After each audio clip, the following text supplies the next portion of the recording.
আসসালামু আলাইকুম। আমি মোহাম্মদ শাকির রহমান, প্রভাষক, হিসাব বিজ্ঞান, রূপনাথ গাজী ডিগ্রি কলেজ। আজকে আমার ইউটিউব চ্যানেলের ক্লাসের সাবজেক্ট হচ্ছে উচ্চ মাধ্যমিক হিসাব বিজ্ঞান প্রথম পত্রের 2025-এর দিনাজপুর বোর্ড আজকে আমরা সলিউশন করতে যাচ্ছি।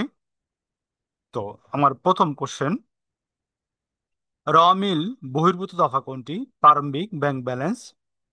যে সকল ভুল র মিলে ধরা পড়ে না, নীতিগত ভুল এবং বেদাখিলের ভুল। অ্যান্সার খ।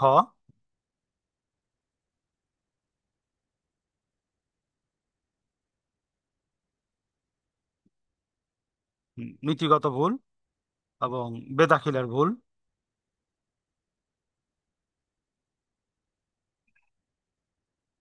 হুম, নীতিগত ভুল এবং বেদাখিলের ভুল। 3 নম্বর, 3 এবং 4 নম্বর প্রশ্নের উত্তর দাও। এখানে বলা হইতেছে আহ হিসাবে ক্রয় দেওয়া আছে 50,000 টাকার স্থলে 45,000 টাকা, এবং বিক্রয় 35,000 স্থলে 30,000 টাকা দেওয়া আছে। তো যদি এরকম দেওয়া থাকে,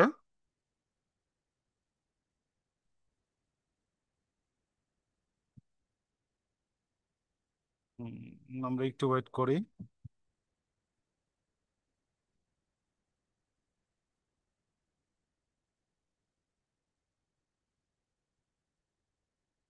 হুম, ঠিক আছে।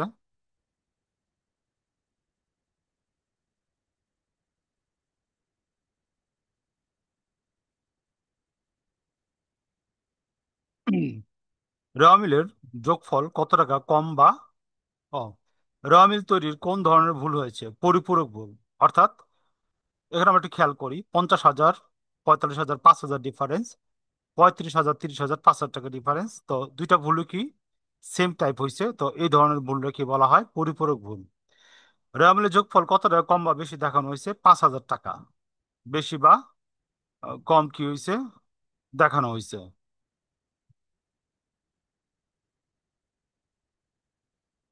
ওকে, আচ্ছা। আমার পরবর্তী কোশ্চেন,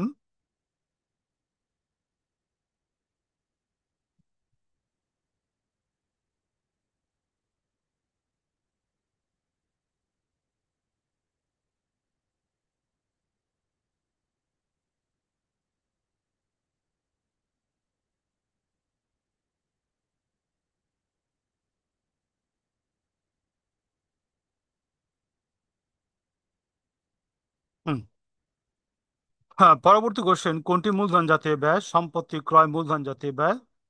হিসাব চক্রের কোন ধাপটি ঐচ্ছিক কার্যপত্র? সমন্বয় দাখিলে দেওয়া হয় নামিক হিসাব উত্তোলন হিসাব বন্ধ করার জন্য। অ্যান্সার খ।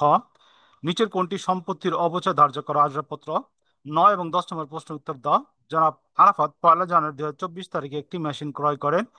মেশিনটির ক্রয় মূল্য 6.5 লাখ টাকা, সংস্থা মূল্য 40,000 টাকা, পরিবহন খরচ 10,000 টাকা। মেশিনটির আনুমানিক আয়ুষ্কাল 10 বছর। প্রমাণ আসমানজের পদ্ধতিতে অবচয় নির্ণয় করো। তো এখানে আমরা দেখতেছি, একটু আমরা বোর্ডে চলে যাই। আচ্ছা, এরপরে প্রথম বছর শেষে মেশিনটির বহিমূল্য কত হবে? এই দুইটা জিনিস আমরা 9 এবং 10-এ আমরা ওয়ার্কিংস এর মাধ্যমে দেখাইতেছি।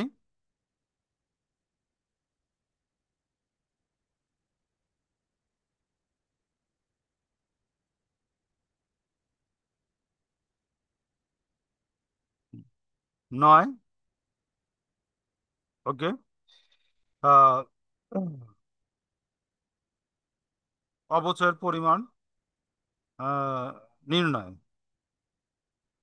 আচ্ছা, 9 নম্বর চাইছে মেশিনটি অর্জন মূল্য, অর্থাৎ মেশিনটির ক্রয় মূল্য চাওয়া হয়েছে।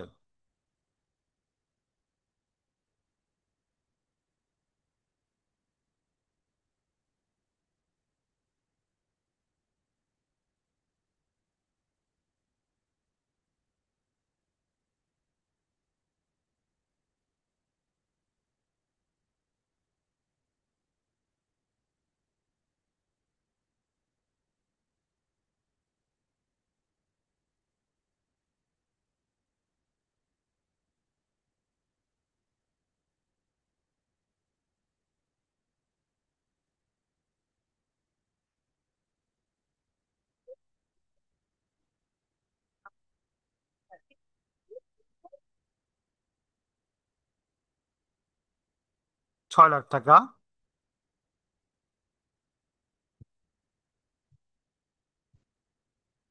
যোগ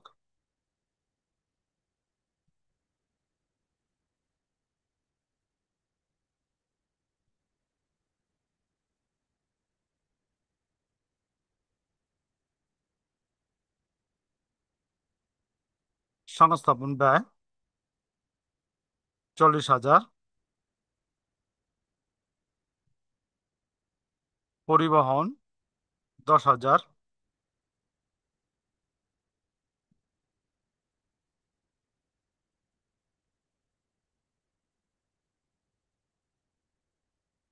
অর্থাৎ মেশিনটার ক্রয় মূল্য 6,50,000। ওকে।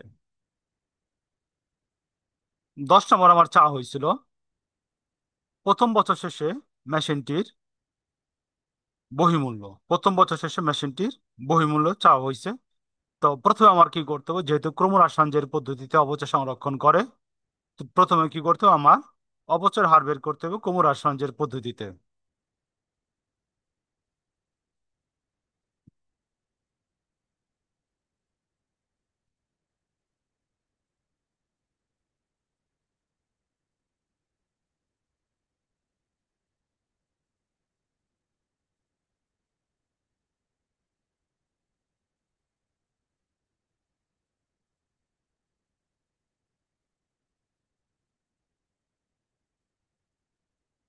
আনুমানিক আয়ুষ্কাল 10 বছর গুণ 2 সমান সমান পার্সেন্টেজ বেড়েছে 20%।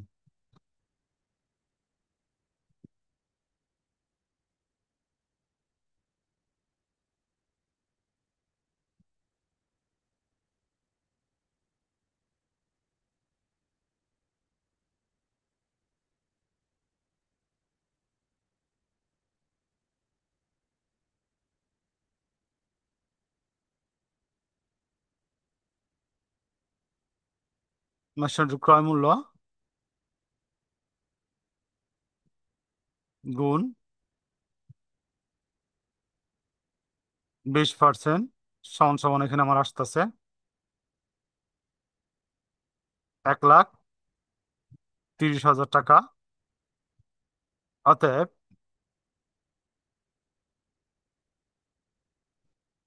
মেশিনটির বহিমূল্য বা বুক ভ্যালু সমান সমান 6,50,000 বিয়োগ 1,30,000 সমান সমান আমার আসে 5,20,000 টাকা। অর্থাৎ মেশিনটির বহিমূল্য 5,20,000 টাকা এবং মেশিনটির অর্জন মূল্য 6,50,000 টাকা। তো আমরা চলে যাই কোশ্চেন আবার।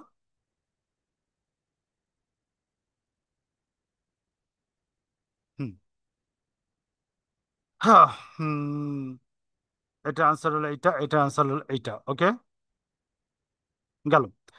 অবচয় ধার্যের ক্ষেত্রে বিবেচ্য বিষয় সম্পত্তির ক্রয় মূল্য, ভগ্নাবশেষ মূল্য এবং আনুমানিক আয়ুষ্কাল অবচয় ধার্যের ক্ষেত্রে আমাদের বিবেচ্য বিষয়।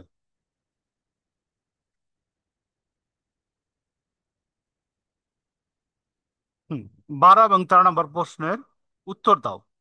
2024 সালে জনাব আরিফ ব্যবসায় বিক্রিত পণ্যের ব্যয় 55 লাখ টাকা, মুনাফা 20%, পণ্য বিক্রি করেন। বছর শেষে নিট মুনাফা দাঁড়ায় 15%। মোট বিক্রয়ের পরিমাণ কত? মোট বিক্রয়ের পরিমাণ কত? তো আমরা আবার একটু বোর্ডে চলে যাই। আচ্ছা, তো এটা আচ্ছা বোর্ডে চলে যায় বেটার হয়। মোট বিক্রয়ের পরিমাণ কত?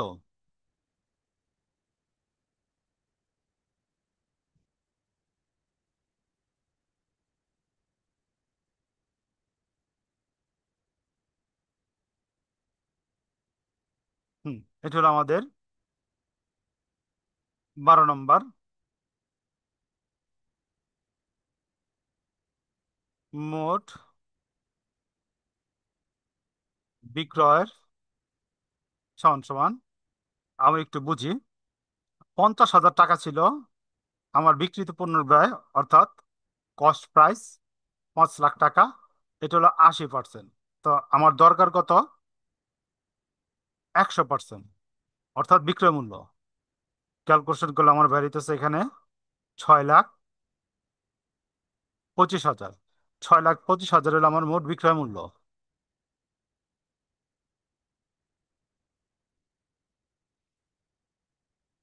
হুম, 6,25,000।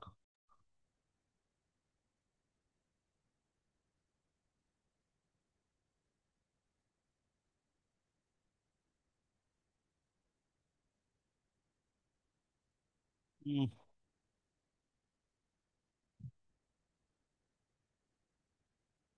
হুম। মোট মুনাফা হার স্থির রেখে নিট মুনাফার হার বৃদ্ধি করতে চাইলে পরিচালন ব্যয় হ্রাস পাবে এবং অপরিচালন ব্যয় বৃদ্ধি পাবে। অ্যান্সার হলো গিয়ে গ।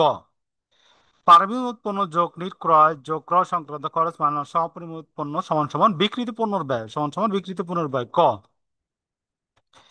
ব্যবসা পরিচালনা ব্যয় হলো অফিস ভাড়া এবং বিজ্ঞাপন খরচ। অ্যান্সার ক। হিসাব তথ্য ব্যবহারকারীকে আর্থিক আভ্যন্তরীণ ব্যবহারকারীকে আর্থিক ব্যবস্থাপক আভ্যন্তরীণ হিসাব তথ্য ব্যবহারকারী। খতিয়ানের প্রধান উদ্দেশ্য কি? খতিয়ানের প্রধান উদ্দেশ্য লেনদেন সমূহকে স্থায়ী সংরক্ষণ করা। 17 খ। বিক্রয় জাবেদা থেকে জানা যায় মোট ধারের বিক্রয়ের পরিমাণ এবং মোট দেনাদারের পরিমাণ। 18 খ। উদ্দীপকটি পড়ো, 19 এবং 20 নম্বর প্রশ্নের উত্তর দাও। উদ্দীপকটি পড়ো, 19 এবং 20 নম্বর প্রশ্নের উত্তর দাও। দুই হাজার জনাব রানা 2025 সালের 1 জানুয়ারি তারিখে নগদ 1,20,000 টাকা, 40,000 টাকার যন্ত্রপাতি এবং 20,000 টাকা ঋণ নিয়ে কারবার আরম্ভ করলো। জানুয়ারি মাসে অন্যান্য লেনদেন সময় নিম্নরূপ: ক্রয় 50,000 টাকা, বিক্রয় 80,000 টাকা এবং ব্যক্তিগত প্রয়োজনে উত্তোলন 10,000 টাকা। জনাব রানার প্রারম্ভিক মূলধন কত? জনাব রানার প্রারম্ভিক মূলধন কত? তো আমরা জানি প্রারম্ভিক মূলধন সমান সমান প্রারম্ভিক সম্পত্তি মাইনাস প্রারম্ভিক দায়। তো এখানে রানার প্রারম্ভিক সম্পত্তি হইতেছে নগদ টাকা এবং যন্ত্রপাতি 1,20,000। আর হইল গিয়া,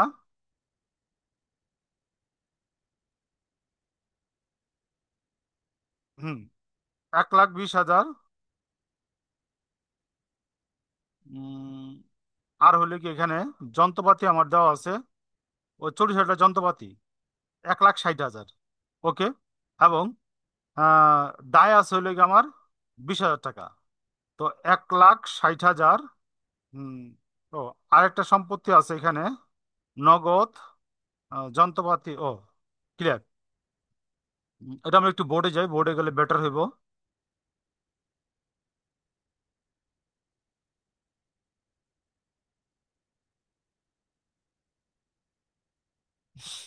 এটা নাম্বারটা হইলো 19।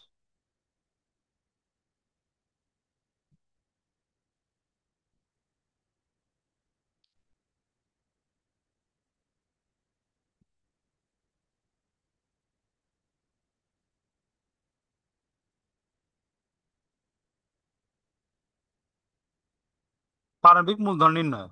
তো প্রথম কি করতে হবে? প্রারম্ভিক সম্পত্তিগুলো আমার লিখতে হবে। প্রারম্ভিক সম্পত্তি আছে নগদ, নগদ 1,20,000 যোগ এটার সাথে আমার যে ঋণ আছে, ঋণটাও কি করতে হইব? নগদের সাথে যোগ করতে হইব। যোগ করলে আমার টাকা হইতেছে 1,40,000। ওকে। এর সাথে আমরা যোগ দেবো, কোশ্চেন উল্লেখ আছে, যন্ত্রপাতি, যন্ত্রপাতি। হ্যাঁ, যন্ত্রপাতি দেওয়া আছে কোশ্চেনের মধ্যে 20,000 টাকা। টোটাল হইতেছে 1,60,000 টাকা। এইখানতে, হুম, যন্ত্রপাতি দেওয়া আছে কত? আবার একটু দেখে নেই, 40,000 টাকা। যন্ত্রপাতি দেওয়া আছে 40,000 টাকা। আমি একটু কাটি, 40,000 টাকা। তো আমার হইতেছে 1,80,000 টাকা বাদ। এখান থেকে বাদ দেবো আমরা দায় সমূহ। দায়ের মধ্যে একটা আছে ঋণ। আমার ঋণের পরিমাণ আছে 20,000 টাকা। তো সমাপনী প্রারম্ভিক মূলধন হইতেছে আমার 1,60,000 টাকা। ওকে। এরপর আমার 20 নম্বরে চাওয়া হয়েছে 19 নম্বরে অ্যান্সার গ। এবং 20 নম্বরে চাওয়া হয়েছে আমার জানুয়ারি মাস শেষে মালিকানা সত্ত্বের পরিমাণ কত। জানুয়ারি মাস শেষে মালিকানা সত্ত্বের পরিমাণ নির্ণয় করতে বলছে। তো 20 নম্বরটা আমরা দেখাই দিই একবারে কোশ্চেনে চলে যাই। 20 নম্বর, সমাপনী মালিকানা সত্ত্ব। সমাপনী মালিকানা সত্ত্ব সমান সমান প্রারম্ভিক মূলধন, প্রারম্ভিক মূলধন যোগ নিট লাভ, নিট লাভ বাদ ও যোগ নিট লাভ যোগ অতিরিক্ত মূলধন যদি থাকে, অতিরিক্ত মূলধন বাদ উত্তোলন, উত্তোলন সমান সমান আমার প্রারম্ভিক মূলধন আমি অঙ্কের প্রথমে বের করলাম 1,60,000 টাকা। ওকে, যোগ নিট লাভ, নিট লাভ বের করতে হবে বিক্রয় মাইনাস ক্রয় থেকে। ওকে, তো অঙ্কতে আমার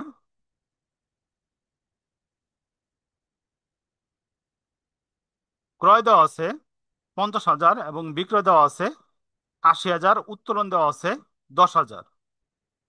তো আমরা লিখি নিট লাভ সমান সমান বিক্রয় 80,000 বিয়োগ ক্রয় দেওয়া আছে কত 50,000, অতিরিক্ত মূলধন নাই 00, উত্তোলন দেওয়া আছে কত 10,000। আচ্ছা, আবার একটু দেখি আমি ক্রয়টা। ক্রয় দেওয়া আছে 50, বিক্রয় দেওয়া আছে 80,000, ঠিক আছে। তো এখানে হচ্ছে 1,60,000 যোগ বিয়োগ দিলে এখানে হচ্ছে 30,000 বিয়োগ 10,000 সমান সমান 1,90,000 বিয়োগ 10,000 সমান সমান 1,80,000। অর্থাৎ সমাপনী মালিকানা সত্ত্বের পরিমাণ হইতেছে আমার এখানে 1,80,000। তো অঙ্কের মধ্যে আবার চলে যাই কোশ্চেনে।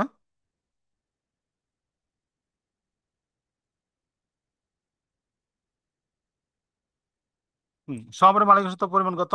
1,80,000। 20-এর অ্যান্সার গ। হিসাব সমীকরণের বর্ধিত কোনটি? সম্পত্তি সমান সমান দায় প্লাস মূলধন মাইনাস উত্তোলন যোগ আয় মাইনাস খরচ। জনাব ইমরান ব্যবসায় দায় 20,000 টাকা এবং মালিকানা সত্ত্ব 30,000 টাকা হলে ব্যবসার সম্পত্তির পরিমাণ কত? তো আমরা জানি সম্পদ সমান সমান মালিকানা সত্ত্ব যোগ দায়। তো 30,000 যোগ 20,000 সমান সমান 50,000। এই 50,000 টাকা হইলে ব্যবসায়ের সম্পত্তি।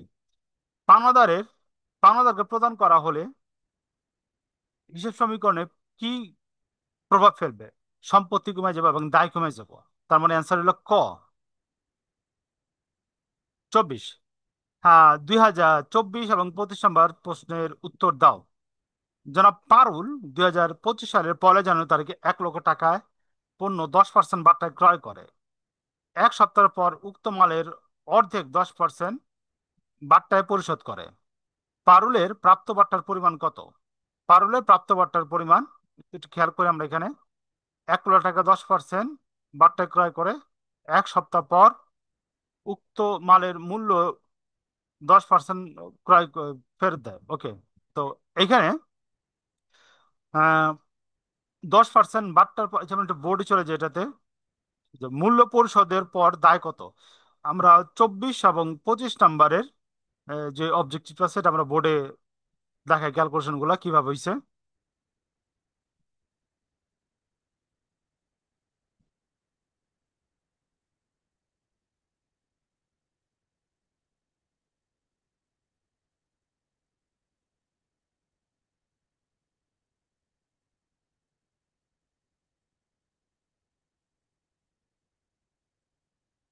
24 বার্তার পরিমাণ।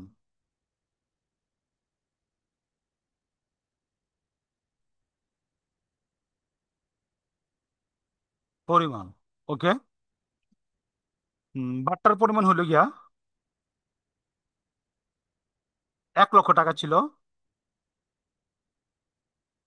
এইটার হাফ কি করছে, পরিশোধ করছে 10% বাট্টায়। তো 1 লক্ষ টাকার হাফ হয় কত? ক্যালকুলেশনটা এভাবে দেখাই না। ওকে,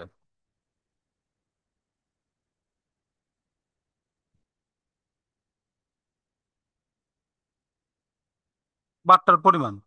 তো বাট্টার পরিমাণটা বের করে আমরা 1 লক্ষ, বাট্টার হার হলো 10%।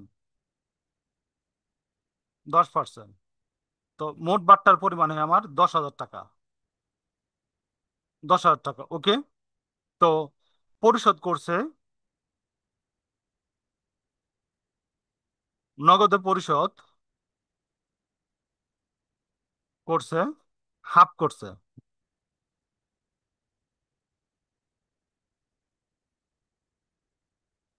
1 লক্ষ টাকা কি করছে,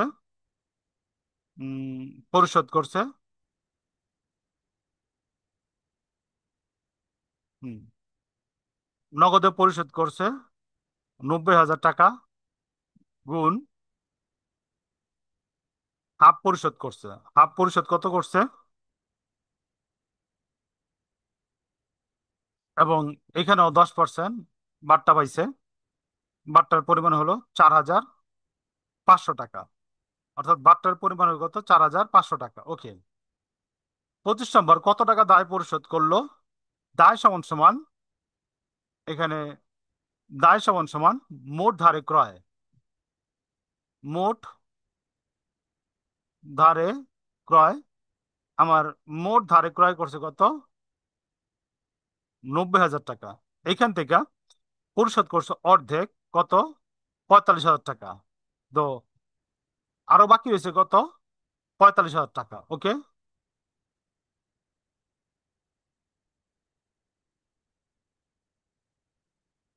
হুম, তো এইখানে আমার 24 নম্বর অ্যান্সার হইব 4,500, এবং 25 নম্বর অ্যান্সার হইব 45,000 টাকা। সবসময় ডেবিট উদ্ধৃতি প্রকাশ করে সম্পদ হিসাব। ব্যাংক বিবরণী প্রস্তুত করে কে? ব্যাংক বিবরণী উম, প্রস্তুত করে কে? ব্যাংক বিবরণী প্রস্তুত করে ব্যাংক কর্তৃপক্ষ। ব্যাংক বিবরণী প্রস্তুত করে ব্যাংক কর্তৃপক্ষ।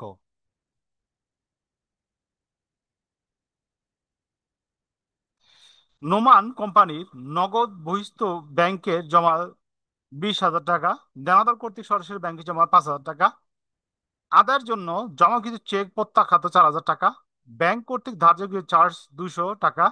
ব্যাংক বিবরণী জমার উদ্ধৃতি নির্ণয় করো। ব্যাংক বিবরণী জমার উদ্ধৃত হইল গিয়া, আমরা একটু চলে যাই বোর্ডে।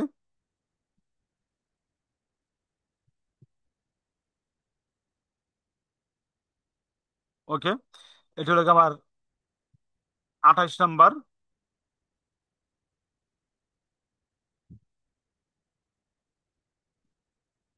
নগদান বই অনুযায়ী অনুযায়ী ব্যাংকে জমা। ব্যাংকে জমা, ওকে। তো প্রথমে আমার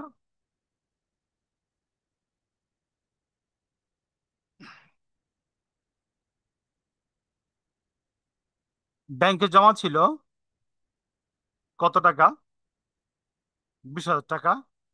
এরপরে কি করছে, দেনাদার ব্যাংকে জমা দিছে, যোগ দেনাদার কর্তৃক ব্যাংকে জমা,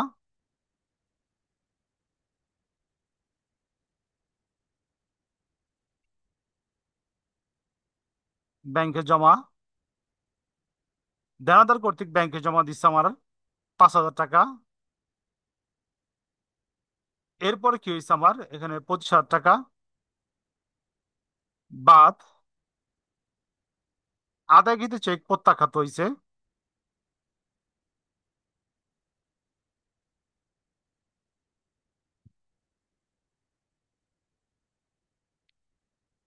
খ্যাত। আদায় কিন্তু চেক প্রত্যাখ্যাত হয়েছে 4,000 টাকা। এখানে আমার হইতেছে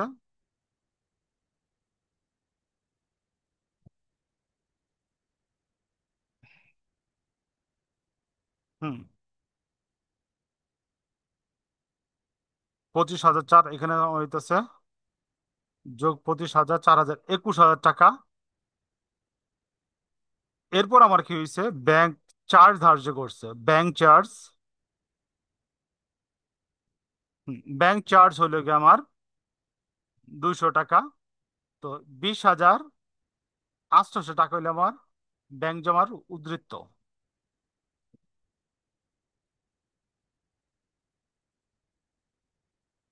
তো 20,800 টাকা ব্যাংক জমার উদ্বৃত্ত। 19 তারিখ হচ্ছে ব্যাংক বিবরণী ডেবিট উদ্বৃত্তর দ্বারা কি বোঝায়? ব্যাংক জমা অতিরিক্ত। ক্রেডিট মেমোরান্ডাম ইস্যু করা হয় সুদ মঞ্জুরের জন্য, প্রাপ্য নোটের আদার জন্য। অ্যান্সার হলো গ। তো আজকে আমরা আলোচনা করলাম দিনাজপুর বোর্ড 2025। পরবর্তী লেকচারে আমরা আলোচনা করব হ্যাঁ চট্টগ্রাম বোর্ড 2025। তো আমাদের আজকের লেকচার এখানে সমাপ্তি। পরবর্তী লেকচার দেখার জন্য আমন্ত্রণ রইল।